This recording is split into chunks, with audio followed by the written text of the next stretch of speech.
Hey, how's it going, everybody? It's RC Maxfield here for the Back to 12 podcast. And in today's video, we're going to talk about two names that are heating up in the Texas Tech rumored in the transfer portal right now. But before we get into the names, let me know by simply liking the video if you want more of these videos on the channel to keep y'all up to date about what Texas Tech men's basketball is doing with the roster under Grant McCasland. Some good names in today's video, but let me know if you want to hear more by simply liking the video. All right, let's get into it. These are a couple of names that I am hearing that Texas Tech is really going after pretty significantly, with one name in particular being more so than the other, and that's who we're going to start with in today's video. His name is Darrion Williams, the freshman from Nevada, will be a sophomore going into next season. Mountain West Conference Freshman Player of the Year in 2022-2023, the first in Nevada program history, and he started all 18 conference games out there in the Mountain West. I'll be looking down at my notes, making sure I get them right for you guys, so if I'm not looking at you on the camera,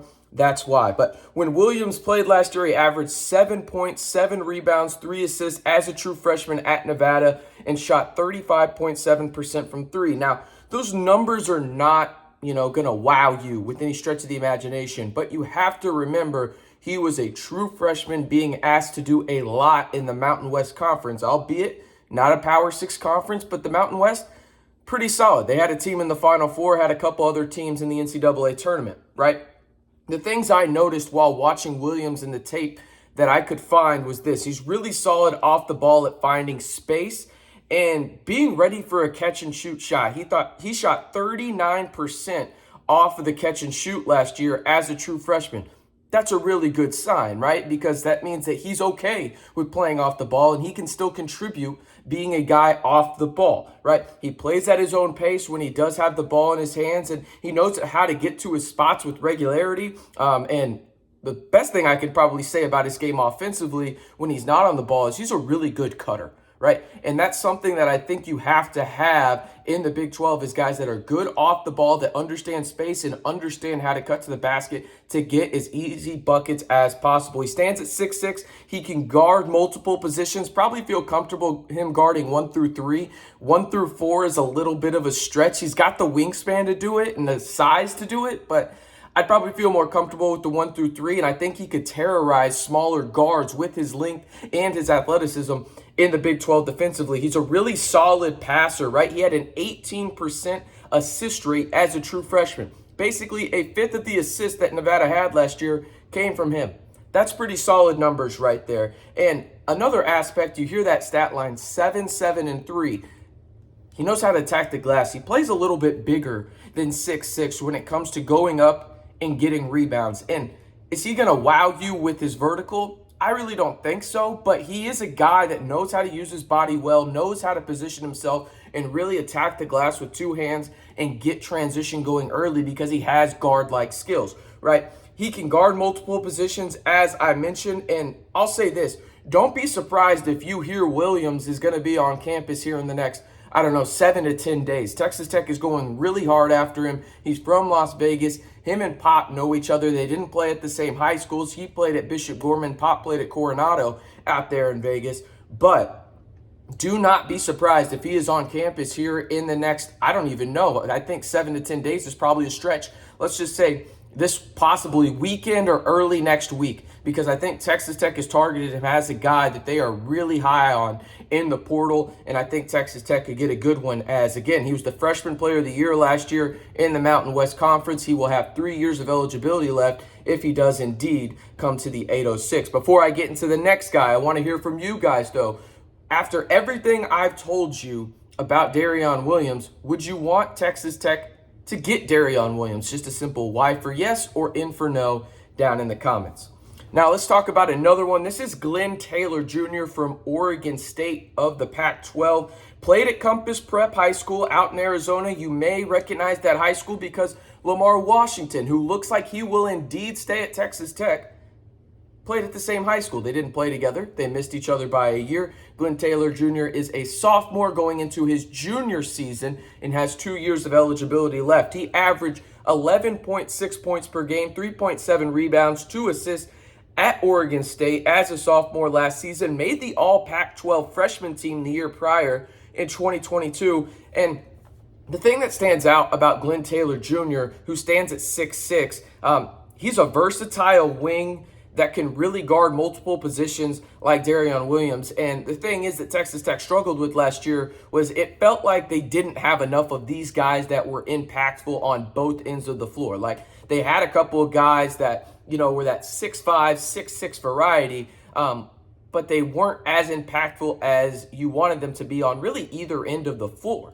Right? And some of that had to do with coaching, and some of that just had to do with sometimes you whiff on transfers. But Glenn Taylor Jr. has experience at the Power 6 level. As I mentioned, he stands 6'6", but much like Williams, he plays an inch or two taller, I think. And I think Taylor's a little bit more athletic when it comes down to it. Doesn't have as much weight on him, at least when you look at him.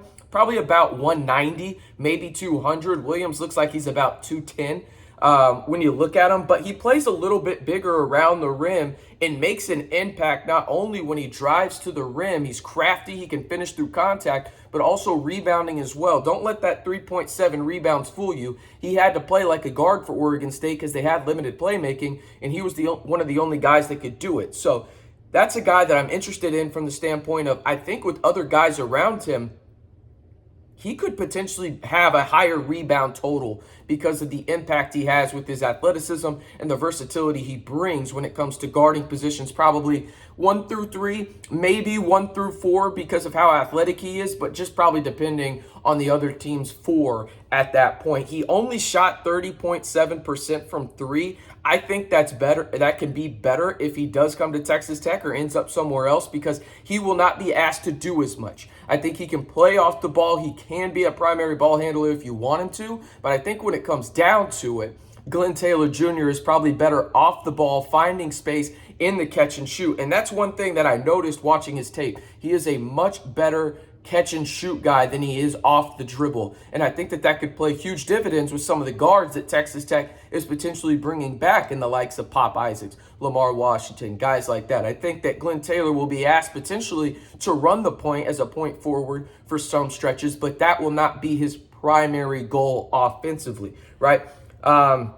Really solid shooter off the bounce. Still think he's better as a catch and shoot guy, but really good at attacking in transition too. He can get downhill with a level of steam, but also be under control. And that's something that I look at when watching tape when it comes to guys in transition. You see guys in transition and they're like a bull in a china shop and they just don't know how to stop. This guy understands and goes at his pace in transition, understands where he wants to get to, whether that's his left or right hand. He can finish strong with both, finish through contact if need be, but he's also not just going to try and dunk it on you. He can understand the finesse aspect of the game. If he needs to do a little floater, if he needs to go up for a layup, he's fine with that too. He understands how to play in transition. As I mentioned, he can guard multiple positions, probably feel better about 1 through 3, maybe 1 through 4, depending on who the opposition has at the 4. But I like his length. He's 6'6", as I mentioned, probably has a wingspan of about 6'8", a little bit more athletic than I think people give him credit for. But I also think that he would be a perfect complement to a guy like Jalen Tyson, who they can just be those long, rangy wings and play a little bit of defense together, and then you have a big down there in the middle, and I know Texas Tech needs to add one in the portal, but you could potentially have that. I also like the fact that he is super consistent, Glenn Taylor Jr. is, as he scored in double figures in 17 games last year for the Beavers. I really think he could be a solid addition for Texas Tech, as these two guys, and Darrion Williams and Glenn Taylor Jr., look to be guys that Texas Tech is heavily targeting in the portal. Darrion Williams more so. I think that Darrion Williams has a really solid chance to be a Red Raider next year, and I'm actually excited watching his tape because the numbers just don't wow you, but watching him on tape, you see a guy that can make an immediate impact in a specific type role and then evolve into a bigger role as he's only a sophomore, right? So the lineup I keep thinking about is if these guys come to Texas Tech, right? And obviously this would mean that a couple guys would have to stay as well, but Pop, Tyson, Darrion Williams, then you got Glenn Taylor Jr., and then K-Ron Lindsey. And shoot, maybe if Robert Jennings comes back to Texas Tech as well, I would really like that potential 5 right there to do a lot of things. You'd be a little bit small, but I think you could be really versatile and create a lot of mismatches for teams where you could have 4 out, 1 in, and then everybody crash and have one guy get back to create as much offensive possessions as possible. Again, Let me know if y'all want more of these videos by simply liking them and telling me down in the comments, hey, RC, we want to hear what you know about what's going on in the transfer portal for Texas Tech men's basketball. I am RC Maxfield, reminding you one more time, if you want the latest in Texas Tech football and Texas Tech men's basketball, you know what to do. Hit that subscribe button to stay in the know all year long right here on the Back to 12 podcast channel.